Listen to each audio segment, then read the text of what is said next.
I'm Liv, your emotionally exhausted, chronically online host, and every week we talk about life, relationships, internet chaos, bad decisions, awkward moments, and all the things that spiral way faster than they should.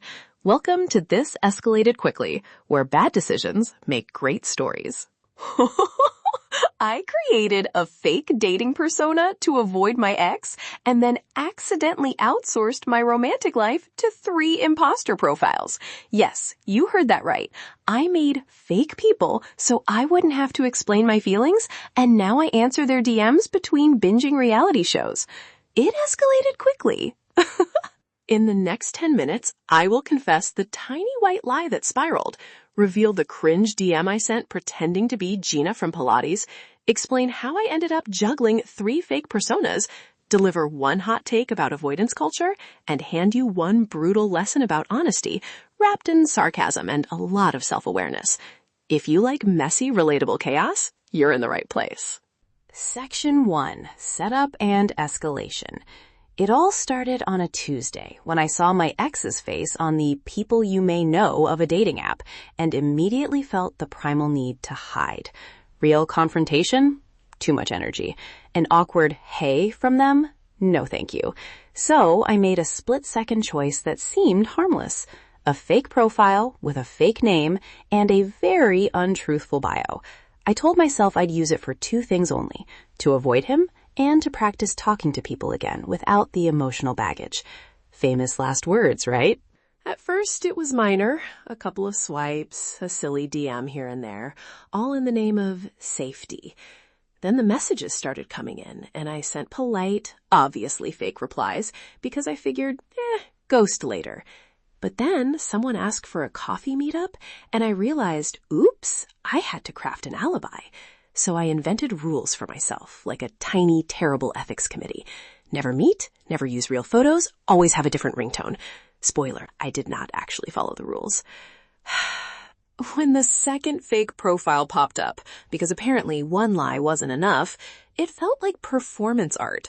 Suddenly, I was managing a mini PR firm, coordinating backstories, deciding who was into hiking but not into politics, because of course I'm avoiding politics, and making sure none of the messages overlapped in a way that would blow my cover.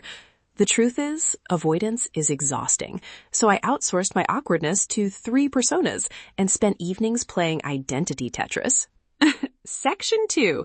Chaos Peak and Funny Confessions. This is where it gets delightfully terrible. The worst DM I sent was on behalf of Gina from Pilates. Someone complimented her eyes, and I panicked and wrote, OMG, thanks. I cry during documentaries and occasionally misplace my hamstring. It made no sense and honestly might be the most human thing any fake profile has ever said. That message led to a week of inventing injuries and spontaneous Pilates retreats to explain why Gina couldn't meet. At one point, I actually texted a real friend pretending to be Gina to coordinate a fake cancellation. Nobody is proud of that behavior. Me least of all. Confession. I started to feel protective. I know how terrible that sounds. I was emotionally invested in the lie. Ethan, who loved long walks and bad coffee, I gave him a backstory. Gina, who never answered calls, I wrote her grocery list. I would proofread their messages at 2 a.m. like they were my own. There was even a moment where I scrolled through the inbox and felt actual guilt for ghosting people who, to my shame, didn't deserve it. Avoidance had become a tiny industry, and I was the worst CEO. The absurd lengths? Oh, there were so many.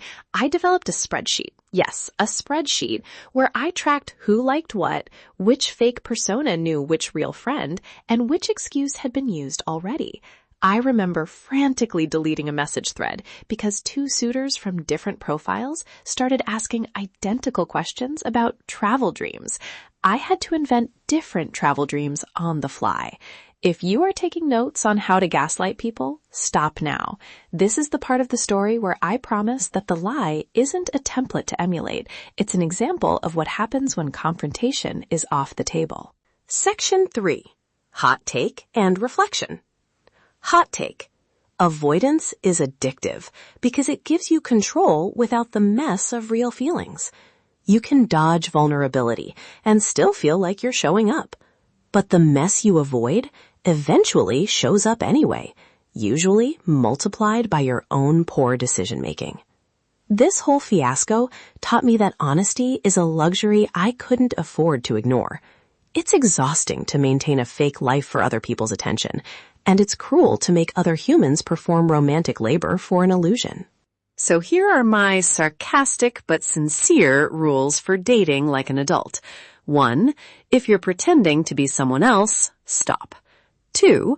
If you can't bring yourself to say, "Hey, I need space," practice saying it in the mirror until it stops sounding like a confession to a jury.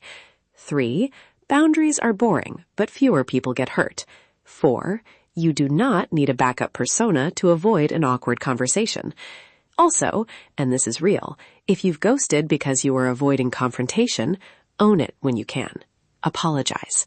It's awkward, but it's also freeing. Quick recap.